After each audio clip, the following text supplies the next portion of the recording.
статья қойылады. Жоқ, ана КРХПП дегенде түсіндіріп беріңізші маған. Құқық бұзушылық саралау. Қай статья қойылады?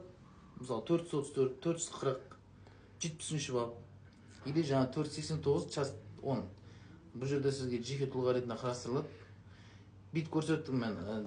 Часть деген ол бөлім ба, әлде тармақ па? Бөлім тармақ да. Неге ол орыс тілінде жазылған? Бұл жерде планшетте солай қарастырылған. Неге планшетте соны қазақшалап қарастырылған? Оны тиісті құзыретті орындар бар шағымдауға құқылысыз. Мен түсіндіріп сізге 07.05.2024 сағат 12 шамасында азамат Б.Е. Нақып TikTok әлеуметтік желісіндегі қазақ каналында тіл майданы тіркелмеген ұйымның мүшесі ретінде видеоны жариялап, Мүшесі ретінде дегенге дәлеліңіз бар ма? Тіл жанашырларының Шымкент қаласы Бәйдібек би даңғылы бойында Бәйдібек би ескерткішіне шақырғандығы анықталды. Әкімшілік Шымкент қалалық полиция департаменті Әл-Фараби аудандық полиция басқармасы орналасқан мекенжай Шымкент қаласы желтоқсан көшесі 3-ші. Хаттама таныстырдым сізге. Хаттамамен келісесіз ба? Келіспеймін. Келіспейсіз ғой? Келіспеймін. Мен ескертемін. Менде аудио видео жазба жүргізіліп жатыр қазір. Менде де жүргізіліп жатыр. Келіспеймін.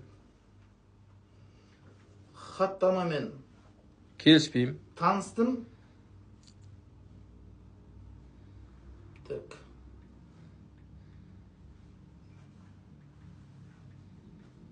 Келіспеймін. Дұрыс қой да? Хаттамамен таныстым, алайда келіспеймін.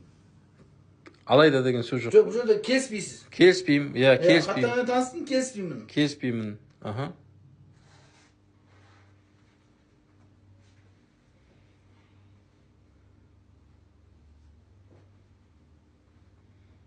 Хаттама қол қоясыз ба? Қол қоймаймын. Қол қоюдан бас тартасыз ғой? Қол қоюдан бас тартамын. Аудио видео жазба жүргізіліп жатыр? Жүргізіліп жатыр, иә. Қол қоюдан бас тартамын.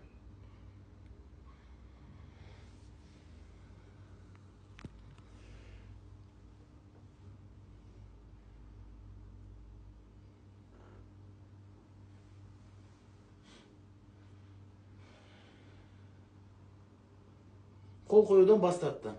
Қол қоюдан бас тартты, иә. Болды. Міне сізге әкімшілік құқық бұзу